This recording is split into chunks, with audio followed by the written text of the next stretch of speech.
Racikan Berita 1. Bismillahirrahmanirrahim. Assalamualaikum warahmatullahi wabarakatuh. Waalaikumsalam warahmatullahi wabarakatuh. Selamat bertemu kembali dengan IC Drill Show, Conversation to Scholars dengan sahabat saya Dr. Iksan Denusi dan saya Kusmaria. Kembali kita akan membahas nih isu-isu current affairs, walaupun sebetulnya apa yang terjadi beberapa hari ini, pertama Bang Nursi, kita mesti ikut berduka ya, bela sungkawa dengan banyaknya korban ya gitu ya, yang di Jakarta, di Solo, mahasiswa di Solo, di Makassar, rumah sakit ya, di Makassar itu dia staf DPRD ya. Ada perempuan juga di situ orang. Terus kemudian di Medan, jadi ini juga berduka yang luar biasa, terutama kalau saya melihat sebagai dosen, sebagai akademisi nih, saya dan Bang Nursi, kalau melihat anak-anak kita kemudian digebukin di jalan, itu yang meninggal loh ya, yang digebukin dan sebagainya, itu tentu saja kita merasa paling sedih kayak gitu ya. Ini apa yang harus ada kita kalimat bahkan Pak, berhenti Pak, jangan pukuli saya lagi, ampun Pak, ampun Pak, jangan pukuli saya lagi. Oh, itu dia sudah menghembuskan kepala pecah katanya, pecah gitu. Nah itu yang bagaimana ya kalau kita melihat berbagai persoalan itu. Cuma kadang-kadang kalau kita membahas isu demonstrasi minggu yang lalu dan keputusan kayak di UI Bang Nursi, kita minggu ini dari mulai hari Senin kemarin itu kuliahnya semua, kalau dulu kan diliburkan, sekarang enggak, didaringkan. Nah persoalannya daring ini sampai resminya cuma sampai tanggal 4 karena tanggal 5 kan hari libur kayak gitu kan. Dan tanggal 5 tapi ada demo lagi. Libur Maulid kayak gitu kan. Nah, tapi kemudian minggu berikutnya di UI itu akan ada wisuda. Dan wisuda karena begitu banyaknya nanti flow orang tua, maka ini lagi didaringkan lagi. Jadi sekarang bukan diliburkan, didaringkan kayak gitu. Jadi kuliahnya daring di satu sisi. Wisudanya juga daring. Enggak, wisudanya enggak. Wisudanya enggak? Enggak. Oh. Wisudanya tetap ya? Tetap, tapi ininya yang daring. Kuliahnya. Nah, kalau kita melihat persoalan beberapa hari ini, sebetulnya kan tidak bisa melihat cuma memotret satu potret itu saja apa yang terjadi. Sebetulnya ini juga proses yang sebetulnya sudah cukup lama. Makanya saya selalu mengatakan bahwa rezim Prabowo, rezim PS ini carry over. Kita selalu bicara kan, carry over dari kebijakan 10 tahun sebelumnya, atau bahkan selama reformasi sejak SBY, kemudian Joko Widodo, dan kemudian Prabowo. Jadi carry over dengan persoalan-persoalan negara ini, terutama ya 10 tahun terakhir. Termasuk orangnya bahkan carry over. Iya, harus membawa lagi carry over orangnya kayak gitu. Apa yang terjadi dengan rekrutmen kabinet yang masih banyak sekali dari rezim sebelumnya, wakil presidennya juga carry over dari rezim sebelumnya. Jadi bahasanya apakah bisa ini yang namanya PS itu cuci tangan dari kekuatan. Kalau sekarang kan selalu dikatakan geng kayak gitu ya, kekuatan atau salah satu kekuatan yang ini sangat mempengaruhi di dalam konteks kepolitikan hari ini, karena masih banyaknya elit politik yang ada di situ. Nah, persoalannya seringkali saya juga bertanya, ada apakah transaksi di pemilu 2024 yang lalu? Itu ya, kenapa kok susah sekali? Padahal kan pendukung dari Prabowo ini luar biasa. Yang sebelumnya pendukung di 2019 itu kan sebenarnya sekarang balik lagi. Makanya kan banyak sekali di dalam konteks itu ya ulama, pertemuan ulama untuk memberikan masukan kepada Prabowo itu juga menunjukkan bahwa presiden ini ya didukung apapun dengan hasil pemilu. Kalau saya sebagai akademisi ilmuwan politik seringkali ini nggak bisa dipisahkan dengan pemilu kemarin 2024 itu pertama demikian. Nah kalau kita mapping kekuatan ya, misalnya salah satu kekuatan dari setelah reformasi itu kan dipisahkannya pemisahan antara tentara, TNI dan Polri. Ya kalau dulu kan ABRI. Ya. Tapi ini juga harus hati-hati nih pemirsa. Seringkali sekarang kalau misalnya tentaranya ikut menyelesaikan beberapa persoalan yang tidak bisa diselesaikan oleh oleh polisi, nanti langsung dikritik habis oleh Barat, oleh media Barat, oleh kita-kita yang aktivis mengatakan ini difungsi ABRI. Padahal kalau kita lihat kebutuhan untuk menjaga objek-objek vital itu menjadi sangat penting. Tentara juga memiliki kalau dilihat dari itu kan ada 14 poin dari tugas-tugas tentara di dalam konteks itu, TNI.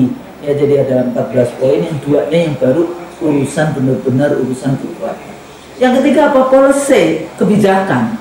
Jadi ini kalau kita lihat kasus beberapa waktu lalu itu multidimensi.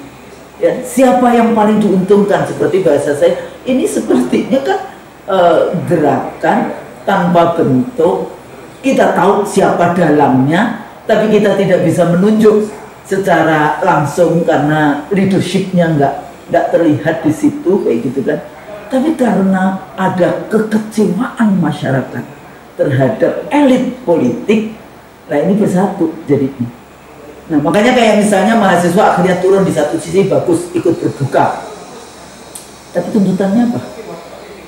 Ya, ketidakjelasan tuntutan. Terus bagaimana dan sebagainya di dalam konteks ini kita ini aktivis yang dulu turun ke jalan mau 98 mau zamannya dulu 82 kayak gitu ya. Itu selalu kita bahas tentang tuntutan kita apa dan kita bertanggung jawab gitu. Di dalam konteks tuntutan harus ada nama kita kayak gitu, atas nama aktivis perempuan. Dulu kalau saya di 98 ya gitu, atas nama aktivis perempuan, nama kita ada di situ, bahkan nomor telepon kita juga taruh di situ. Artinya jelas.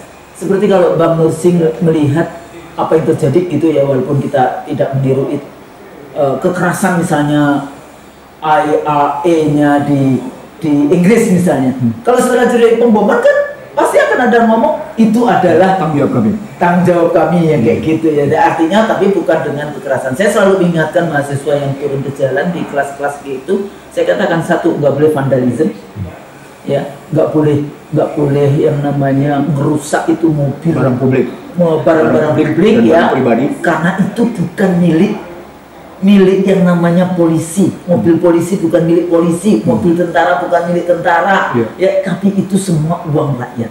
Jadi kalau kita bahas tentang ini, sebetulnya mapping kita seperti apa Bang? Jadi ada kekuatan seperti apa yang sudah terjadi dan bagaimana solusi yang diberikan oleh Presiden. Menurut saya nggak cukup dengan hanya pidato. Kita melihatnya mulai dari mana nih? Pertanyaannya bagus sekali karena saya ingin cut off. Cut off-nya 13 Oktober 2024. Oke. Iya. Cut off 13 Oktober 2024 adalah cut off di mana Solo menentukan kabinet. Masih. Makanya masih banyak sekali kan, dari mulai LPP, Sri Mulyani, Pak Tito, Budi, Ari Budi. Jadi semua yang hitungan saya ada sekitar 12. Tapi dia di posisi yang penting semua. Iya. Termasuk bahkan Sri Mulyani. Yang Sri Mulyani itu dua sih sebetulnya. Kekuatan global dan domestik. Kekuatan domestik. Nah, nanti kekuatan global ini kita bicara tahap kedua. Oke. Nah, dari cut off 13 Oktober dengan penentuan kabinet kayak begitu dan ternyata isi kabinet persis seperti kesepakatan 13 Oktober, maka dalam ilmu kebijakan publik itu yang disebut dengan continuous policy. Kesinambungan, keberlanjutan gitu ya. Keberlanjutan sebuah kebijakan. Nah, ketika kita melihat keberlanjutan sebuah kebijakan, padahal produk dari 2014 sampai dengan 2024, gitu ya, melahirkan banyak kekecewaan, melahirkan banyak ketidakpercayaan, gitu ya, sejumlah janji tidak karu-karuan, IKN berantakan, SMK tidak pernah muncul, kesederhanaan tidak ada, kasus Blok Medan tidak selesai, kasus Fufu Fafa tidak selesai, kasus tanah Cengkareng tidak selesai, kasus rumah sakit juga tidak selesai, Rempang dan kasus Rempang dan seterusnya banyak sekali. Dan tumpukan masalah itu ikut terbawa tentunya. Kata kunci terbawanya adalah rasa ketidakadilan. Dalam bahasa kita penindasan secara hukum yang kita boleh sebut sebagai di sini I am the law, yang kita sebut sebagai yang namanya hukum. Saya adalah hukum, yang kita sebut sebagai authoritarian legalism. Ingat ya? Authoritarian legalism di beberapa sebelumnya dia telah menimbulkan rasa ketidakadilan, dan rasa ketidakadilan itu makin mencengkeram dalam continuous policy lewat yang namanya tekanan perpajakan. Menambah polisi baru tambah itu jangan langsung kabupaten melihat. Iya betul. Ini nasional. Nah, polisinya siapa? Ya, pada saat yang sama juga muncul kebijakan memberikan nilai lebih pada anggota dewan, di mana alokasi anggaran kepada dewan, gitu ya, untuk 20, 24, 20, 25 saja memberikan gambaran betapa hebatnya seorang anggota dewan menerima alokasi itu, dan itu timpang dengan pendapatan masyarakat miskin. Itu kan dewan tidak bisa memutuskan sendiri walaupun dia punya hak budget. Miskin, ASN, dosen, S3. Loh, guru kan beban negara. Oh iya deh. Guru, Ya kalau guru nggak ada guru gimana negaranya? Di situ hebatnya Jepang. Nggak boleh ikut perang. Nggak boleh ikut. Ya. Selain itu pertanyaan hero kaisar yang pertama, masih banyak berapa tersisa guru ketika merestorasi Jepang pada kekalahan Perang Dunia Kedua. Gitu. Tapi lupakan dulu. Yang saya mengatakan adalah pada posisi continuous policy dengan tambahan-tambahan beban kayak gitu, ditambah lagi dengan problematik gitu ya. Ketidakakuratan dalam bahasa public policy namanya ketidakefektifan MBG, makan bergizi gratis. MSG kali. Kayaknya yang pas itu MSG. Makan siang gratis, ini kan makan bergizi gratis. Enggak, maksudnya MSG itu yang pakai MSG itu loh, makanan yang MSG itu. Dan kemudian ada problem macam-macam berikutnya. Lalu berikutnya soal Koperasi Merah Putih, lalu berikutnya soal Danantara. Ini menimbulkan masalah semua. Artinya polisi yang ditampilkan di situ, polisi yang tidak menyelesaikan akar masalah, di mana tadi kalau Husnu bilang carry overnya adalah jatuhnya kelompok menengah ke bawah. Satu, carry over di sini. Yang kedua, kemiskinan yang terus merebak sehingga angka nasional berbeda dengan angka PBB, Bank Dunia bahkan. Situ kedua ya, kemiskinan. Yang ketiga, badai pengangguran, ambruknya Purchasing Manager Index gitu ya. Yang menarik, berlanjutnya financialization, berlanjutnya finalisasi. Nah, yang terakhir ini Husnul yang orang jarang pahami. Financialization adalah bukti di mana orang miskin membiayai orang kaya lewat yang namanya SUM, SBI, dan SBN. Jadi semua kebijakan apa itu yang kita dijual itu? Surat utang negara. Surat perbendaharaan negara. Itu kan dibiayai oleh pajak. Dan yang membeli surat utang berharga itu kan surat utang itu kan orang kaya dengan tingkat suku bunga bergerak antara 6,3 sampai dengan 6,9, sementara tingkat deposito hanya bergerak 2 sampai dengan 3%. Dan sisi lainnya namanya kredit yang dimunculkan oleh perbankan swasta juga tinggi, antara namanya 9 bahkan 8 sampai dengan 9%. Bermain mereka 6 sampai dengan 8%. Apa poinnya? Hanya mereka yang punya bisnis bagus yang bisa memanfaatkan perbankan, hanya mereka yang punya uang yang bisa membeli SBN gitu ya. Dan kemudian rakyat mendapatkan sisa. Bukankah itu menggambarkannya namanya sticky ratio gini? Sticky, rigidnya, susahnya bergerak turunnya gini rasio. What's the point? Ketimpangan berlanjut, dan ketimpangannya itu nggak cuma sekedar ini, semakin tinggi. Dan pada saatnya sama orang sadar si kaya-kaya ini sumber daya alam, sementara si miskin tidak punya apa-apa. Jadi kalau kadang-kadang kalau saya berbicara dengan vandalisme, negaranya vandalisme terhadap lingkungan kita, gunung-gunung dikeruk seperti itu, emas, nikel, batu bara, tembaga, hutan dikeruk seperti itu kan vandalisme sebetulnya, sudah violence, itu economic violence, legal vandalism. Economic violence, kekerasan ekonomi. Nah, di situ, nanti kita ini menarik nih, violence-nya itu kaitannya nanti dengan sikap Xi Jinping yang dituding gitu ya. Tapi lupakan itu. Saya ingin mengatakan bahwa continuous policy tadi dalam posisi itu mengakibatkan luka keadilan masyarakat makin menganga. Ditambah lagi dengan perilaku buruk anggota DPR. Jadi ada kesalahan sistem yang continuous policy tadi didukung dengan perilaku buruk sejumlah anggota DPR, tapi bukan hanya anggota DPR, menteri, Menteri yang memanfaatkan posisi dirinya untuk kemenangan pilkada, menteri yang memanfaatkan istrinya untuk jalan-jalan, kepala badan memanfaatkan kepentingan untuk persoal pernikahan, gitu ya. Ini tak pertama tuh begini, menteri yang ngomong seenak jidatnya, emang Jadi penggunaan diksi-diksi kepada rakyat itu suka menyakiti. walaupun itu sebenarnya bersumber dari penurunan sikap Ahok, perilaku kata-kata Ahok. Jadi kata-kata kasar dari pejabat publik dimulai oleh sikap Basuki Cahayapurnama. Iya. Dan itu kemudian bergulir terus-terusan, gitu ya. Terus-terusan. Dan disebut oleh Washington Post sebagai civility war. Kecamuk perang etika namanya. Kecamuk perang kesantunan. Oh, itu namanya civility war. Itu bukan civilization war, bukan, tapi civility war.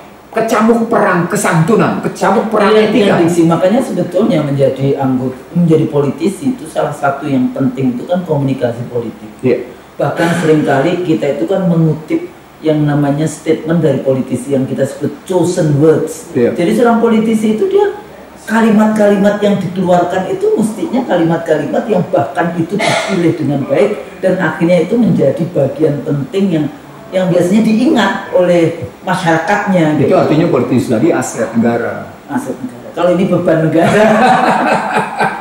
Betul tuh, kalimatnya pas aset yang mau beban itu betul. Kalau pakai bahasa konkretnya lagi, bahasa mikro, ini defisit, ini surplus.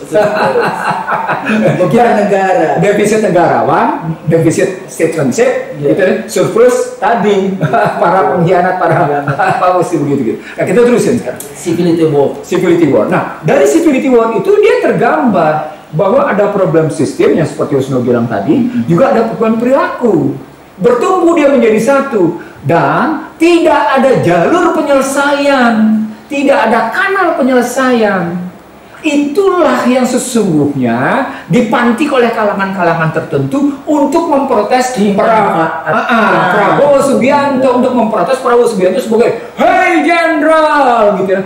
Kalau Esi Dereso jelas menyebut, Anda ini mantan Danjen Kopassus, Anda ini mantan mantan Pangkostrat, mana patriotis Anda menyelesaikan masalah ini sehingga rasa keadilan itu dirasakan oleh semua kalangan, kan itu ucapan kata-kata, tidak mungkin dengan retorika. Harus ada action. Harus jelas gitu. Tidak mungkin Anda ngomong di satu sisi tentang kebebasan impor, tapi kemudian tidak menyelesaikan soal TKN. Tidak mungkin Anda bicara tentang ketahanan pangan dan ketahanan energi, pada saatnya sama krisis sedang bergelombang menghadapi itu gitu. Tidak mungkin Anda bicara tentang yang namanya percepatan investasi, padahal pada saat yang sama terjadi perang nilai tukar luar biasa dan kecamuk perekonomian. Itu yang Anda harus hadapi dengan lebih bijaksana, dengan lebih realistis, tapi tetap berpedoman pada visi dan misi negara gitu. Mestinya ngelihatnya normatifnya begitu. Nah, dari sana tadi ketika orang melihat ada campuran problematik sistem sama problematik perilaku, ditudinglah Prabowo Subianto. Disitulah muncul kasus tentang ketidaksukaan terhadap dua lembaga, Apa itu? DPR dan polisi. Polisi. Nah, sebenarnya terhadap polisi itu mendadak ketika Afan Ghaffar terlindas mobil rantis. Sebenarnya itu juga sudah panjang. Iya. Sejak era 10 tahun rezim sebelumnya itu kan sampai masyarakat memberikan label nama parcok kayak gitu kan. Iya. Kekecewaan pada kayak gitu. coklat, ya. Dan saya katakan dalam dunia demokrasi itu nggak boleh menyerahkan demokrasi kekuasaan kepada polisi, karena polisi itu punya dua kekuatan. Satu kekuatan senjata, ya kan? Yang apalagi kemudian kalau mendengarkan pidatonya Gatot gitu, Pak Jenderal Gatot kayak gitu ya, bagaimana polisi ternyata juga memiliki senjata-senjata yang sebetulnya itu adalah setara dengan TNI. Setara dengan TNI, dan itu mestinya nggak boleh kayak gitu. Yang kedua, kekuatan apa? Kekuatan dia memiliki pasal-pasal, yaitu kitab KUHP yang ada, sehingga dia bisa mengancam dengan pasal-pasal yang ada. Dan kemudian polisi kan punya struktur sampai tingkat desa. Ini agak berbeda dengan strukturnya tentara. Ditambah lagi menteri dalam negerinya yang dia juga menguasai birokrasi sampai tingkat desa, juga berasal dari mantan Kapolri. Jadi kekuasaan ini menurut saya sudah terlalu banyak. Jadi kalau dilihat masyarakat bagaimana dia kecewa dengan polisi, atau agak sulit ya kita melihat polisi selevel Pak Hugeng dulu kayak gitu. Atau Anton Sujarwo. atau Anton Sujarwo. Iya. Iya itu. Iya. Itu juga Saya positif. di depan Anton Sujarwo dalam konteks itu. Iya. Nah di sini bagaimana ini? Ini satu isu tersendiri sebetulnya dilihat di dalam konteks itu. Sementara kalau kita bahas tentang tentara, langsung ini dia harus dipulangkan ke barak, harus dibawa lagi ke barak yang seperti itu. Kontradiksi. Nggak boleh difungsi di dalam konteks. Sementara dalam sejarah Indonesia kan agak berbeda tentara kita. Yeah. Tentara revolusioner, tentara yang selalu berada di belakangnya Tentara rakyat, pejuang. bersama-sama dengan rakyat, yang kayak gitu kan. Yeah. Selalu kan kayak gitu. Dulu civic mission, Yeah. zaman di era awal-awal kemerdekaan dan seterusnya kayak gitu lah. Ini juga menjadi persoalan kita secara bersama-sama. Bagaimana assessment kita terhadap kekuatan ini. Nah, kemarin itu salah satunya kemudian yang di Jakarta ya, yang Kasus Afan. kasus Afan kayak gitu. Sebenarnya saya punya pertanyaan menarik sama semua. Apa? Saya tanya, bagaimana mobil rantis itu tiba-tiba keluar dari depan DPR ke kejompongan sendirian? Dalam sejarah standar operating prosedur pengendalian massa itu nggak ada. Nggak ada bisa keluar sendirian begitu tuh nggak ada itu. Kok bisa? Sendirian. Kok sendirian ya? Nggak ada kan? Sendirian. Mobil itu satu-satunya dan dalam kecepatan di tengah kerumunan yang relatif cukup di atas rata-rata di tengah kerumunan bisa dengan kecepatan cukup kan gitu. Jadi muncul juga pertanyaan itu Makanya gitu. persoalannya kan kalau melihat ilmu politik itu kan nggak cuma yang melihat di balik itu saja, Iya, di iya. depan mata kita. Betul, betul. Behind Iya, itu betul. siapa ini? Beyond the lines. Beyond the line, behind the line. Beyond the scenes. Iya, beyond the scene. Jadi Iya, iya. yang kita lihat. Iya. Karena kalau biasanya pengamat melihat ini itu. Tapi kalau kita Iya. ngelihat kan siapa ini? Iya. Yang main di balik itu Begitu. siapa? Permainan siapa? Iya. Siapa sebetulnya pusat-pusat kuasa yang tadi kalau Bang Nursi bicara sedang berebut di dalam konteks Kuasa kuasa ini. Iya. Nah di situ ya mungkin Bang Nursi bisa sejauh mana kita bisa menjelaskan itu kepada bahwa kekuatan itu pasti ada. Jadi kasus misalnya kalau kita bicara oligarki ekonomi ada kasus PIK 2 kayak gitu kan. Oligarki ekonomi ini dulu juga pendukung dari rezim sebelumnya. Ada kasus Pertamina, ada kasus Timah, Pertamina, ada kasus Timah, ada kasus Blok Medan, ada kasus Kufu Papa. Jadi isunya itu banyak kayak gitu rentetannya. Yang tidak selesai. Dan mereka kemudian menggunakan kekecewaan. Jadi perubahan dari isu-isu yang publik kepada sebetulnya kepentingan dari kelompok-kelompok kuasa. Nah, ada dua tuh kajian hasil menarik. Bagaimana isu yang menumpuk tidak terselesaikan, lalu kemudian kelompok-kelompok itu membawa kepentingan sendiri, dan publik tetap terpelihara dalam ketidakadilan. Ya. Nah, dua isu di situ kan? Ya. Nah, disitulah disebut oleh Pak Tri bahwa yang namanya Presiden, TNI, Polri, dan para pejabat itu mestinya peka dan tahu diri gitu. Peka dan tahu diri.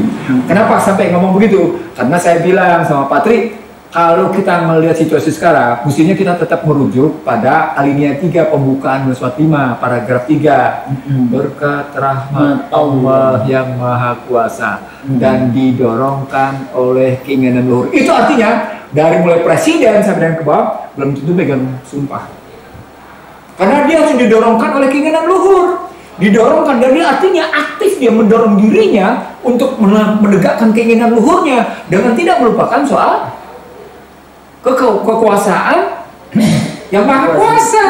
Gitu mestinya melihatnya. Jadi artinya dia tidak akan memperjuangkan satu kelompok manapun. Dia tidak akan memperjuangkan kepentingan kelompok manapun. Dan itu dia rangkum semuanya, termasuk polisi mestinya, termasuk TNI, termasuk partai politik, termasuk pejabat negara. Ya kalau pejabat negara kan memang di situ dia merujuknya pada konstitusi. Iya. Artinya berada di semua kekuatan. Iya. Ya masyarakat kan the have not kayak gitu ya istilahnya kan. Atau mereka yang tidak bisa mendapatkan akses kepada kekuasaan sehingga itulah yang disuarakan, channeling, mengartikulasikan kepentingan dari rakyat yang nggak bisa punya akses. Nah, cuma kan persoalannya mereka ya kalau di dalam pemilu itu mereka cuma ya beli suara pada saat pemilu. Objek, bukan subjek. Enggak, dia bukan subjek. Kedaulatan yang dimiliki oleh rakyat. itu justru diubah menjadi objek. Kemarin yang bicara kedaulatannya dititipkan kepada DPR. Nggak tahu saya siapa. Yang pasti kalau pakai konstruksi Undang-Undang Dasar 2002 di mana gambaran sistemnya salah, itu makin jelas pada peristiwa 25 sampai dengan peristiwa hari Minggu kemarin. Itu makin jelas, termasuk bahkan serangan terhadap Unpas dan Unisba kemarin. Yang diserang oleh gas air mata dan masih ada yang ditahan ya? Iya, masih ada ditahan. Dan persoalannya saya itu sangat sedih kalau ditahan itu anak-anak kita tuh dipukuli. Betul, dipukuli. Pak. Itu artinya sesungguhnya lagi-lagi hidup kita memang akhirnya ya kita bikin kata-kata manis tapi kemudian kita bikin berantakan kata-kata itu dalam kenyataan. Sehingga menunjukkan sikap munafik, sikap pengkhianat gitu loh. Jadi Bang, kalau saya masih ingat dulu zamannya 98 atau sesudahnya setiap kali demonstrasi, saya kasih tahu ke mahasiswa 98. Yeah. Saya bilang tempat yang paling aman buat kalian di DPR. Makanya waktu itu kan Amin Rais jam 3 pagi itu stop press. Untuk tidak jadi yang 20 Mei-nya itu di Monas. Karena kita takut akan ada Tiananmen Square yang sekarang Presiden kita lagi ada di Tiananmen Square. Peringati. Tapi udah terlambat karena peringatan kemarin. Oh, dia datang terlambat ya? Terlambat karena kemarin itu sudah besar-besaran paradenya. Terus Tiananmen Square. Jadi saya tidak mau ada mahasiswa saya akan menjadi korban seperti Tiananmen Square.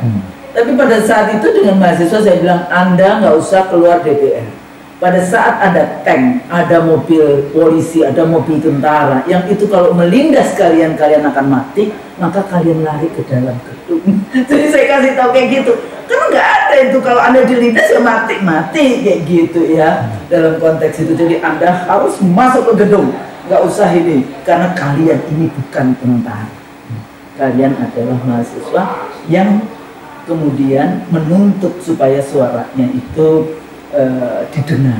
Makanya waktu CPP, waktu itu saya Center for Election Political Party yang menjadi konsultan di DPR. Waktu itu kita sudah desain. Kita desain yang namanya alun-alun demokrasi. Jadi udah ada desainnya, nggak dibayar itu sama DPR. 65 kali kita rapat itu, termasuk yang nggak dibayar itu waktu itu. Karena pada saat yang sama memang kita ada program, tapi itu programnya berbeda. Sumbangsi keilmuan. Ya enggak, maksudnya kadang-kadang dipikirnya kita ada proyek, ini makanya memang karena kita dosen itu seluruh ilmunya dikasihkan, bayarnya dikit. Tapi kalau konsultan, ilmunya sedikit yang diberikan. Bayarnya mahal. Makanya sebetulnya kita lebih baik dari konsultan kalau mau bayar. Enggak, tapi ini desain lagi kayak gitu ya. Supaya apa? Idenya waktu itu yang kita bahas adalah kita butuh tempat di mana rakyat, dan terutama saya berpikirnya waktu itu mahasiswa saya kalau menyampaikan tuntutan, membela keadilan, membela rakyat kayak gitu ya, itu ada tempat di mana dia tidak akan yang namanya disemprot oleh gas air mata, tidak akan dipukuli oleh polisi-polisi yang badannya lebih kuat dan tenaganya lebih keras, atau ditembaki. Kan kemarin juga ada tembakan-tembakan kayak gitu ya, seperti itu. Makanya dulu idenya kan seperti Hyde Park. Itu wilayahnya itu dari Pulau 2 kalau yang tahu di Jakarta sampai semuanya. Nggak tahunya nggak bisa. Ya, sudah mau jadi, desainnya sudah jadi. Nggak dibangun. Padahal waktu itu udah launching di situ. Kenapa? Saya sedih juga karena ada kolega saya juga yang berada di depannya DPR yang kemudian dilucuti bajunya tinggal ini. Tapi itu jalan raya kayak gitu loh, di jalanan seperti itu. Maksud mestinya dibuatkan yang namanya alun-alun demokrasi. Supaya apa? Disitulah proses menyampaikan yang disebut civil and political liberties itu dipraktekkan. Jadi jangan cuma sekedar, oh kita demokrasi seenaknya sendiri. Kedaulatan rakyatnya diwakilkan kita. Nggak ada, kedaulatan itu miliknya rakyat, itu nggak bisa diambil. Benar-benar pihak lain bisa kemudian kita mengambil lagi, itu keterwakilan saja, mewakili perwakilan kepentingan saja, bukan mewakili kedaulatan. Kedaulatan tetap di tangan rakyat. Nah di sini letaknya kembali lagi, kalau melihat bagaimana posisi pemerintah di dalam melihat yang kasus kemarin itu ya bagus, presiden datang ke rumahnya Afan, tapi kan bisa nggak ke rumah semua yang meninggal kemarin, kan bisa juga. Kalau saya lihat bukan soal mendatangnya atau tidak mendatang, Itu cuma sekedar Iya, itu empati dan simpati. Karena akar masalahnya adalah Anda bisa nggak memperbaiki sistem. balik lagi ke situ. Satu, yang kedua, Anda bisa nggak memperbaiki perilaku para politisi, pejabat, TNI, Polri? Take some time. Ya, Bahkan kan seringkali tuh, Iya. kalau di Meksiko di mana tuh yang dibubarkan semua? polisi. Ya, polisi Iya, maksudnya. iya. Emang kita harus Ada lagi di satu negara polisinya dipecat-pecatin semuanya, cuma termasuk yang namanya siapa? Turki. Setelah kudeta. Nah, poinnya adalah Husnul, kalau kita melihat dari situ gitu ya, kita melihat problem kemarin tadi dua. Nah, ini problem sistem dan problem perilaku. Nah, kalau kita melihat yang Husnul ceritakan tadi itu pendekatan perilaku, dan pada saat yang sama dia hadir karena sistem yang amburadul. Kalau saya menulisnya di buku 2000. Makanya kenapa Buku saya berjuang kembali kepada Undang-Undang Dasar 45 yang asli dan konsisten. Makanya di 2009 saya nulis selamat datang di negeri amburadul sebelum kita menyatakan kita belum merdeka gitu ya. Nah, di 2007 tetap saya menyebut tentang akar krisis itu ada di mana, dan akar krisis itu ternyata tidak diselesaikan. Apa itu? Tadi financialization. Dan financialization itu menghasilkan antara inclusive growth, hasil pembangunan 1 tahunan, tidak rujuk pada jangka panjang, hasil pembangunan jangka panjang. Apa itu? Kalau di sini punya kemampuan menurunkan, katakan punya kemampuan dalam tanda petik menurunkan angka pengangguran kemiskinan, tapi ternyata dalam jangka panjang yang terjadi apa? Deindustrialisasi, padahal industri paling banyak menyerap lapangan kerja, bertentangan kan jadinya. Di situ bukti bahwa pola pikir neoliberal lagi-lagi terbukti gagal. Nah, itu makanya disebut sekarang, ini judulnya malah menarik. Kalau kita pernah membahas Rise and Fall American Empire, kalau ini kalimatnya bukan itu lagi, the decline gitu ya, the decline and fall American Empire. Nah, posisinya begitu. Apa poinnya? Kegagalan neoliberal, Gus. Ya, kalau saya gunakan the crumbling colossus. American Empire, gitu. Tapi bukan empire dalam arti yang kalau kita dulu melihat Eropa, imperium bukan kerajaan. Tapi ini adalah imperiumnya Amerika, sistem liberalisme, neoliberalisme yang dikembangkan. Nanti kita bahas di pembahasan kedua. Jadi saya sebutnya the crumbling colossus. Nah, saya kebetulan mengutip buku saja yang sedang terjadi gitu ya, dan ternyata mereka sendiri punya perdebatan dan mereka mengakui apa tadi? The Decline American Empire gitu. Itu menarik. Kenapa? Akhirnya mereka sadar, kebijakan yang mereka ambil sejak tahun 80-an itu ternyata dia mampu menyelesaikan masalah. Kita seringkali mengatakan itu sama dengan yang namanya kanker stadium 4. Kayak gitu lah. Persoalannya Bang, ini kita melanjutkan yang financial recession. Ya. Kenapa sih nggak selalu mereka tuh nggak mau berpikir yang lain kecuali menaikkan pajak? Karena tadi mereka merasa yang paling mudah dihisap adalah rakyat, karena rakyatnya dibikin baik. Padahal kalau di barat itu juga, di Australia atau di Amerika itu kalau kampanye nih, read my lips, saya tidak akan menaikkan pajak. Kenapa kayak gitu? Kenapa sih? Karena punya pengetahuan dan kesadaran bahwa pajak pada hakikatnya adalah pembebanan terhadap pola kehidupan. Bang, apakah kita nggak balik lagi? Itulah dulu kolonialisme. Loh, betul, justru begini. Ini saya ingat perdebatan saya sama almarhum, sama Rizal Ramli.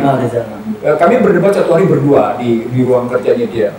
Dia bilang begini, ngomongnya berdua. Lo ngeliatnya gimana sekarang? Gua ngeliat pajak yang ini udah berlebihan. Nah, mereka ini lupa nih, kata Rizal. Dalam sejarah perjuangan kerajaan-kerajaan Nusantara, rakyat-rakyat itu berontak. Itu kalau ditekan kanan kiri biasa-biasa aja. Tapi ketika pajak makin menekan, katanya mereka menimbulkan perlawanan. Ditambah dengan yang namanya mengganggu keimanan. Dua jadi katanya. Mengganggu keimanan, tekanan pajak yang tinggi. Wah, ini muncul. Itulah peristiwa. Saya itulah peristiwa pemberontakan petani Banten. Nah, gitulah ceritanya. Petani Banten tuh ditekan habis-habisan. Begitulah peristiwa perlawanan Samanhudi. Saudara-saudara Saman Budi. Akan nggak jauh tuh antara revolusi Banten sama Budi. Nggak jauh tuh beda. Lalu perlawanan beberapa tempat. Nah, dalam kacamata seperti itu, sesungguhnya itu tadi saya bilang, mestinya pemerintah orang-orang yang katanya merasa diri, yang merasa diri cerdas, yang merasa diri punya pengetahuan banyak, yang merasa diri sebagai patriotis dan nasionalis punya dong pengetahuan itu. Ya nggak punya ya. Nggak tahu saya, tapi yang menarik kalau kita lihat misalnya sejarah di Prancis juga demikian, kayak gitu kan. Prancis dulu kan kemarahan itu sekarang sampai dipotong pemenggalan Louis ke-14 itu karena urusan naik pajak semuanya dipajakin. Kita masih ingat nggak dulu? Sebetulnya Soekarno itu pernah di salah satu pidatonya, saya lupa ya, pernah nggak itu dia mengatakan kalau merdeka tidak akan saya lupa ini pajak. Tapi yang pasti mengambil pajak kayak yang pasti Soekarno menyatakan bahwa rakyat harus menikmati stabilitas harga. Wah, itu kalimat itu sudah dipikirkan oleh yang namanya Barat. Soekarno sudah berpikir rakyat harus menikmati stabilitas harga. Yang itu tidak dimiliki oleh zaman Soeharto, itu tidak dimiliki oleh yang namanya era Abdurrahman Wahid, era sejak merdeka lah. Sejak merdeka, itu gak dinikmati gitu loh. Tapi dia pun baru ngomong di tahun 61 ketika dia merumuskan tentang 7 bahan 15 tahun. Ya, 7 bahan indoktrinasi di dalam itu dia bilang rakyat harus menikmati stabilitas harga. Nah, dari sejak yang namanya neoliberal berkuasa hingga hari ini nggak ada itu kenikmatan stabilitas harga, nggak ada. Indikatornya gampang, nilai tukar. Gampang, Anda mau masuk dari manapun dari segi fiskal dan moneter, dengan tidak adanya stabilitas nilai tukar tidak akan ada stabilitas harga. Sederhana. Tidak ada stabilitas nilai tukar, maka tidak akan ada stabilitas harga. Ya, ditambah juga kalau yang pengisi menjelaskan tentang harga uang, ya, jadi mata uang, uang kertas jadinya. Iya. Ya itu juga menjadi persoalan. Itu riba makro. Itu riba, karena itu tidak akan ada berkah sebuah sistem perekonomian yang dari makro sampai dengan mikronya menegakkan sistem riba. Oh gitu Husnul. Jadi riba makro yang Husnul jelaskan tadi itu masuk dalam financialization gitu ya, mengalir dia ke bawah sampai dengan akhirnya masyarakat kan mau melakukan sistem riba sehingga Anda nggak bisa beli motor tunai. Iya, nggak bisa beli tunai. Harus itu. Tuh harus tetap kredit. Coba bayar. Itu pengalaman saya juga. Saya mau bayar cash. Nggak mau. Nggak boleh. Iya nggak boleh. Demikian rupanya gulungan riba itu di masyarakat gitu loh. Itu karena kemudian negara mengajarkan sistem riba makronya, negara mengajarkan dan menegakkan sistem riba makro sampai ke bawah begitu gitu loh.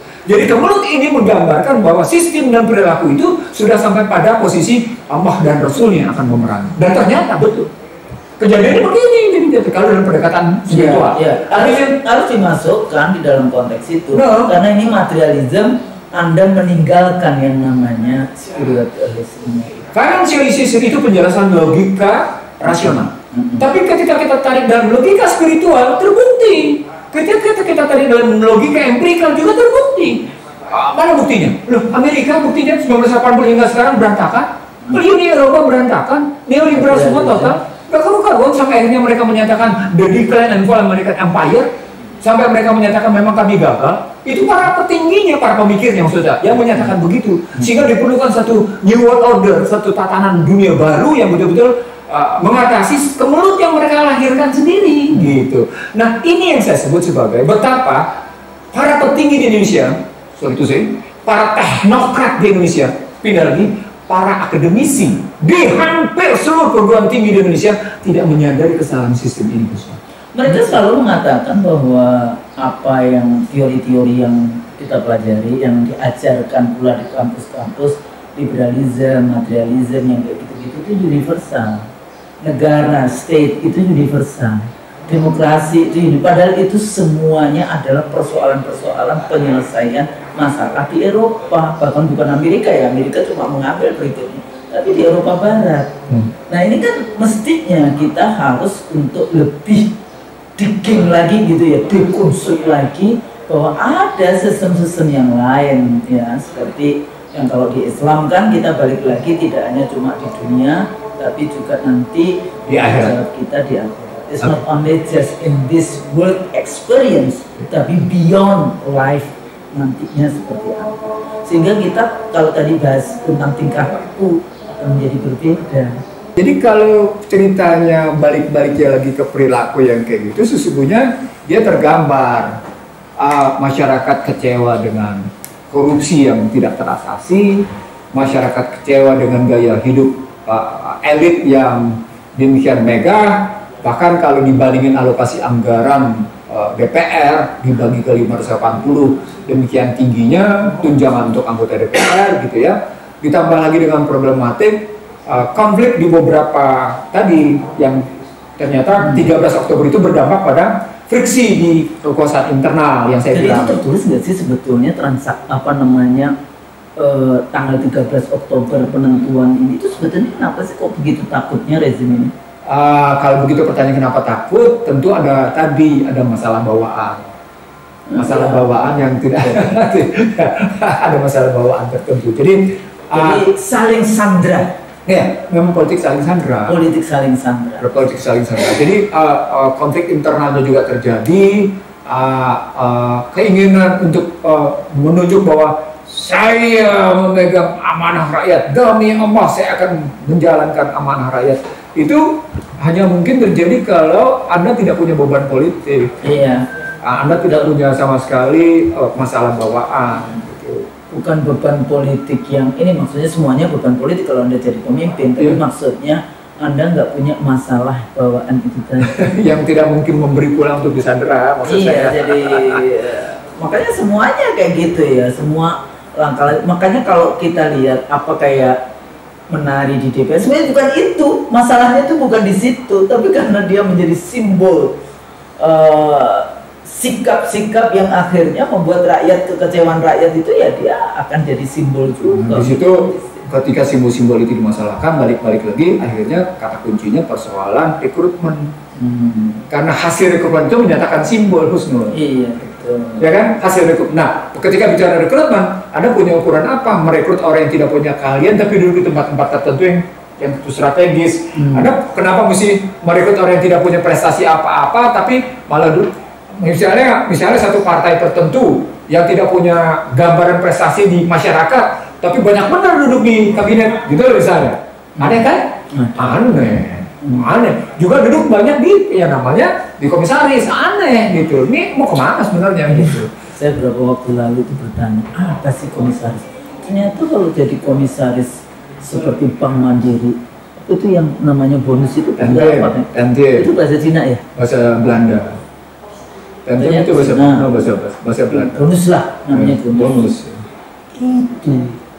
Itu bisa ratusan miliar satu komisarisnya ya, walaupun itu, tapi Mbak nggak diambil sendiri kok itu untuk partainya. Ya iya, tapi kan pasti kalau dapat ratusan miliar kan nggak mungkin dia cuma dapat 1 miliar yang kayak gitu, karena itu triliunan yang dibagi di setiap tahun. Persoalannya emang kayak gitu cara kerjanya. Jadi ini yang ahli ekonomi ini gimana? Bagaimana bonus itu kok dinikmati padahal ini kan state owned company. Jadi biasanya begini, dalam perhitungan buku mereka satu profit, net profit itu dibagi dalam 3 klasifikasi. Mana yang dibagikan, mana yang dicadangkan. Dibagikan ini kepada pemegang saham, mana yang kemudian dicadangkan ini dalam rangka reinvestasi. Nah, kemudian mana yang kemudian di sini disiapin untuk namanya pihak tertentu. Nah, di sini ada komponen tentim, ada komponen bonus. Makanya komponen besar. Biasanya strukturnya 30, 30, 40 biasanya, atau dibalik 40, 30, 30, atau dibikin 40, 35, 25 gitu. Strukturnya begitu biasanya. Nah, itu memang yang berlaku dalam model akuntansi barat. Jadi itu makanya saya bilang mestinya sejak awal gitu ya, ini zaman Tan Tri Ageng sebagai Menko BUMN nih saya bilang, mestinya setiap BUMN itu neracanya terbuka dan pemerintah mengatur tentang profit yang terjadi pada tiap BUMN, bikin ketentuan berapa yang harus diinvestasikan, berapa yang dicadangkan, berapa yang dibagi gitu loh. Misalnya dibagi ke komisaris itu di dalam kerangka apa? Tadi bonus. Karena mereka sudah prestasi kerja sudah membentuk profit. Itu benar dianggapnya kayak gitu. Tapi bisa juga mereka tetap dibagi, padahal BUMN-nya merugi, akhirnya nggak beres. Makanya ketika dibilang enak bagi-bagi tentin kan, itu kalimat kayak gitu. Itu sebenarnya melawan, dalam tanda petik, melawan kebiasaan yang selama ini sudah menjadi konvensi dalam bagi-bagi profit. bagi-bagi hasil keuntungan bersih. Itu kebiasaannya begitu dibagi-baginya. Persoalan pokoknya itu berarti persoalan neraca. Nah, persoalan neraca berarti soal sistem. Nah, ketika masuk sistem, ya sistem kapitalis memang begitu. Karena sistemnya sistem agensi. Begitu memang. Begitu sistem kapitalis. Iya, begitu. Jadi Anda nggak bisa melihat cuma, menurut saya nggak bisa dengan kalimat enak di lu sementara nggak menyentuh soal sistem. Nggak bisa bilang enak di lu sementara rakyat rugi, nggak bisa begitu kalimatnya. Kalimatnya Anda mesti mau perbaiki. Karena menggunakan sistem kapitalisme itu pasti yang namanya kekayaan rakyat. Iya. Jadi dia mendapatkan untung sebesar-besarnya untuk kepentingan segelintir orang. Jadi kalau pembangunan dengan dulu kan ada itu konsepnya trickle down effect, menetes ke bawah, yang gagal. Yang gagal. Jadi ekonomi Pancasilanya ditaruh di mana? Nggak ada. Makanya juga kemudian mereka malah bangga mengutip pasal 33 ayat 4 yang jelas-jelas salah. Yang harus sendiri hadir di acara itu, bagaimana pasal 33 ayat 4 diagung-agungkan sebagai sudah benar gitu loh. Demokrasi ekonomi itu adalah kapitalisme. Iya. Jadi wajah demokrasi di ekonomi itu adalah kekuatan finansial. Wajah liberalisme di politik itu demokrasi, wajah liberalisme di ekonomi kapitalisme, wajah liberalisme di sosial individual. Nggak ngerti. Lalu kemudian dengan bangga menyatakan efisiensi berkeadilan. Dia nggak tahu rumus efisiensi dalam capital accumulation. Efisiensi jadi sebetulnya Bang, ini pekerjaan rumah yang luar biasa di dalam. Ya, Anda mengatakan luar biasa, Usul, tapi mereka tidak pernah mau mengerti bahwa ada problematik yang mendasar, struktural mendasar. Gini loh, Usul, perdebatan saya dengan berbagai kalangan, tak walaupun tidak dalam pertemuan itu ya, itu sudah sampai bahwa posisi Indonesia memang terjajah moneter, Indonesia terjajah secara fiskal, Indonesia terjajah dari sumber daya alam. Jadi kolonialisme itu masih neokolonialisme, akhirnya neo-imperialisme. Karena tadi Anda mendapatkan sistem imperium system yang salah. Padahal di dalam kenyataannya di negara mereka yang saya tadi crumbling colossus sudah hancur. Iya. Dan mereka tetap mau menyatakan bertahan atas sistem itu. Itu loh problematiknya. Kan kita tidak dengar dari peristiwa 25 sampai dengan 30 Agustus mereka tidak melihat tentang kesalahan sistem. Mereka cuma bilang ada konflik kelompok ini, kelompok oke, itu fine, kelompok ini jadi, tapi kesalahan besar itu sistem kok. Betul. Anda mau melakukan sebuah sistem yang salah, lalu kemudian Anda merekrut pribadi-pribadi bermasalah. Tapi dulu memang direkrut untuk yang 10 tahun sebelumnya itu, sampai kemudian juga carry over sekarang, itu kan dalam rangka saling sandera itu tadi. Sehingga kalau Anda bermasalah, nah, kan ada di tanganku nih kartu trufnya.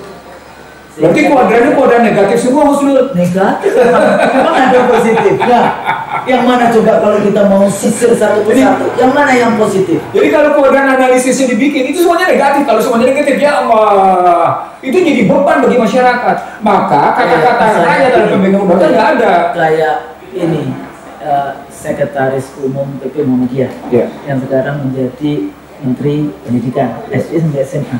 Tapi punya masalahnya masalah MSG atau MPG. Nah, gimana caranya menyelesaikan masalah MPG? Itu kan nomenklaturnya kayak gitu kan. Ini saya nggak jauh-jauh nih, Mas Mukti. Bagaimana itu di NTT, di banyak daerah ya. Orang kemudian meledak. Lebih penting isi perut atau isi kepala? Ya, itu kan. Makanya saya orang yang tidak setuju dikasih MSG maupun MBG, tapi pendidikan gratis, kemudian kesehatan gratis. Kesehatan itu nggak gratis loh, rakyat tuh bayar BPJS. Kemudian lapangan kerja dibuka untuk rakyat. Ya, udah jangan. Saya juga nggak setuju Indonesia nggak pas yang dikasih BLT. Begini saya ini mudah-mudahan nanti tayangan kita didengar oleh para pengambil kebijakan. Mudah-mudahan. Tapi kalau kau tidak dengar, kita mau berbagi ke kalangan akademisi. Kita mau berbagi ke kalangan mahasiswa paling tidak. Begini berpikir. Oke, sekarang berapa angka kemiskinan? Kita boleh itu 8 juta. Oke. Kemiskinan, angka pengangguran 8 juta. Kita boleh angka pengangguran 8 juta. Oke, kita boleh. Kalau disebut angka pengangguran 8 juta, Maka pertanyaan Ini dia 8 juta. Kenapa? Oh sebenarnya cuma sekian, nggak sampai 8 juta. Kita buletin aja 8 juta. Dari angkatan kerja sekian 110 juta. Gitu. Oke, kita buletin 8 juta. Maka pertanyaannya, kita mau kasih gaji berapa per bulan mereka? Katakan kita ngambil gaji UMR, upah minimum regional. Kita rata-ratain upah minimum regionalnya 3,5 juta. Maka berarti per bulan kita harus mengeluarkan uang untuk mereka 8 juta kali 3,5 juta. Berapa itu? 28 triliun. 24 tambah 4. Kan gitu? 28 triliun. Kalau dia 28 triliun gitu kan, 28 triliun, maka berapa di sebulan? 28 kali 12. Kan gitu. Jadi sekitar 12 kena dia ke 300, hampir 300 ditambah dengan 336. 336 triliun. Gitu ya. 12 ke 12 300, 3 kali 12 36, berarti 336 triliun per tahun. MBG berapa? Lebih mahal, 35. Ribu panen, nah kalau Anda bikin dalam setahun senilai 336. Dan kalau itu nggak perlu MBG, karena apa? Karena yang nganggur-nganggur itu dia anaknya itu. Ya ini. Jadi, nah sekarang pertanyaan, emang punya duit? Nah, ketika emang punya duit, ketemu masalahnya. Yang menciptakan uang itu siapa? Negara Republik Indonesia. Berarti negara cuma tinggal menciptakan uang sebesar 336 triliun yang andai kata mereka bekerja akan kembali ke negara sebagian karena mereka bayar pajak. Gitu kan? Mereka akan ada siklusnya. Itulah yang disebut dengan modern monetary theory. Bagaimana uang diciptakan dalam rangka mengatasi pengangguran dan kemiskinan. Negara mengontrol peredaran 336 itu lewat yang namanya kebijakan fiskal yang memberikan pekerjaan kepada mereka. Ketemu pelaksanaan konstitusinya. Pasal 27 ayat 2. Kehidupan yang layak. Tiap-tiap warga negara berhak atas pekerjaan dan penghidupan yang layak bagi kemanusiaan. Ketemu 3,5-nya penghidupan yang layak bagi kemanusiaan. Itu saya nggak pernah dengar ya. Presiden berbicara tentang hal itu. Itu makanya kalau mau bicara pasal 33, itu panjang. Sekarang kita cuma satu aja. Enggak pernah dengar. Dalam pidatonya. Enggak ada. MBG ya, tapi sebetulnya bukan MBG. Saya ingin mengatakan, ketika MBG saya geser dalam format yang namanya jadi yang namanya salah satu fungsi negara itu ya membuka lapangan kerja, bukan finansialisasi macam Sri Mulyani. Gitu loh. Itu artinya males mikir. Betul. Sangat betul. Dan saya orang yang nggak suka waktu BLT menaikkan yang namanya BBM waktu itu, terus kemudian katanya keuntungannya diberikan BLT. Jadi ini memindahkan konflik yang harusnya cuma menteri dan presidennya dipindahkan ke RT.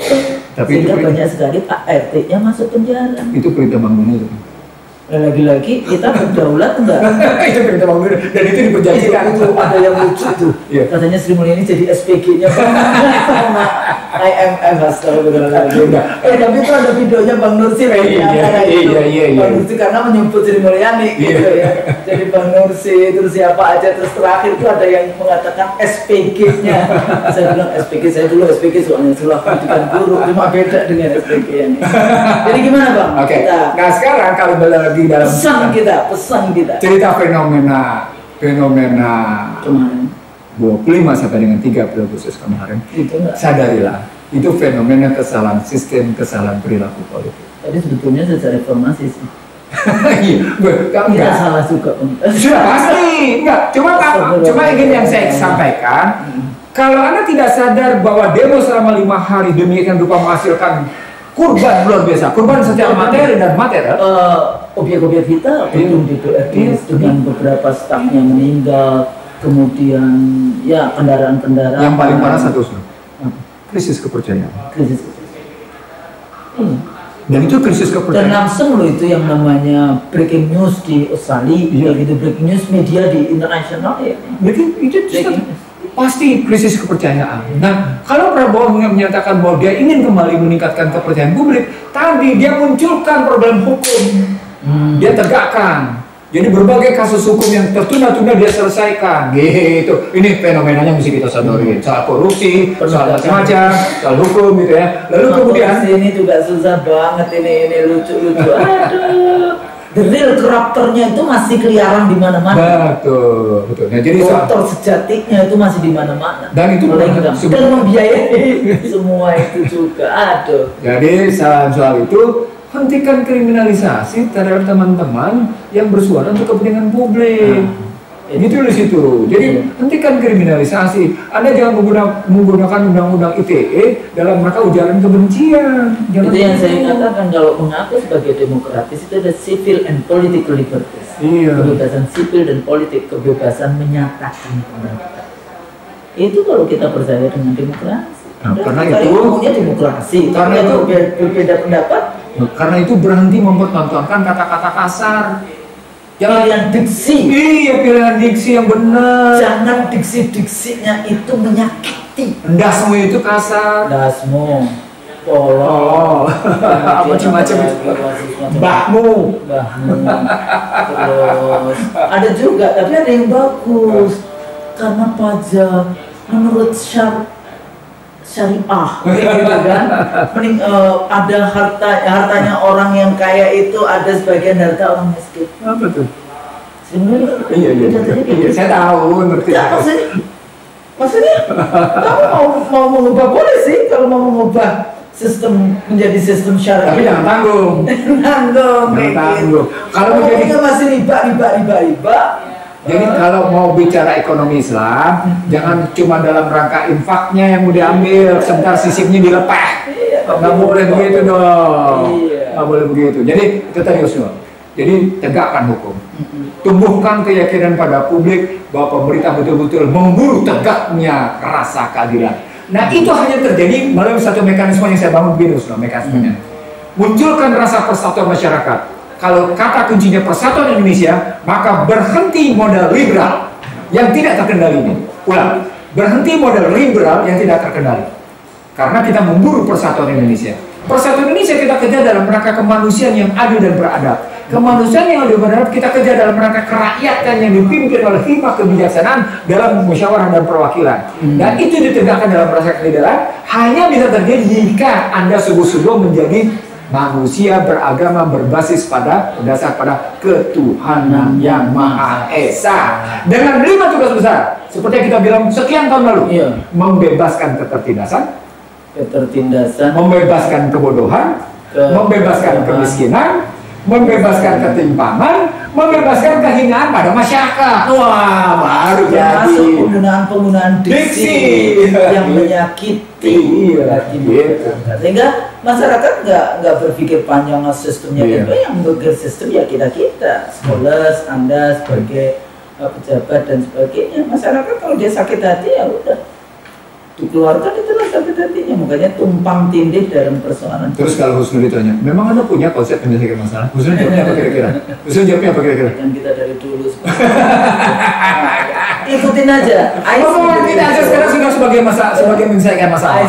So kalau kadang-kadang saya bilang kayak gini, lah kan Anda yang jadi menteri, kenapa jadi saya yang ngeluarin solusi? Enggak, kita aja sudah sebagai dari masalah. Makanya saya katakan, apa analisis kita, uraian kita itu separuh dari penyelesaian masalah. Itu belum tentu loh orang bisa membaca persoalan dengan jernih yang kemudian itu ya kita melakukan rekonstruksi loh ini Husnul. Ini namanya rekonstruksi of mind gitu loh.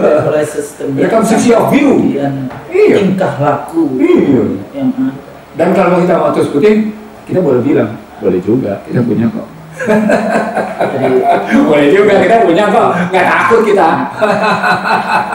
Dan seperti itu juga udah sampaikan juga. Oh iya. Kita juga udah sampaikan. Iya. Kemarin melalui forum Tanah Air juga kita berikan itu ke DPR gitu kan. Melalui channeling macam-macam kita juga masih aktivis di beberapa organisasi, atau silahkan ikuti IC The Show.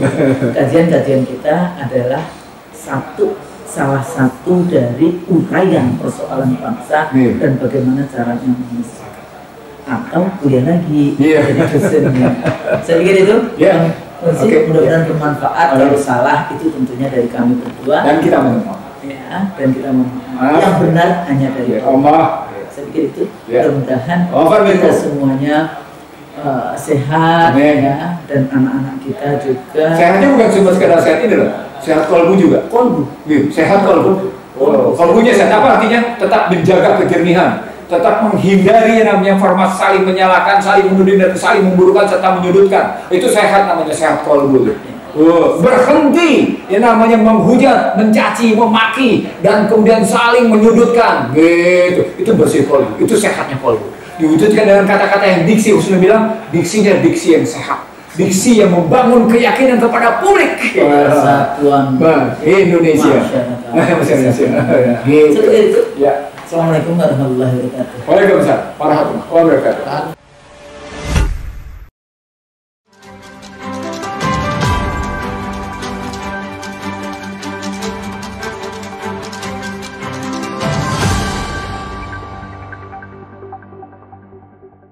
Racikan Berita 1.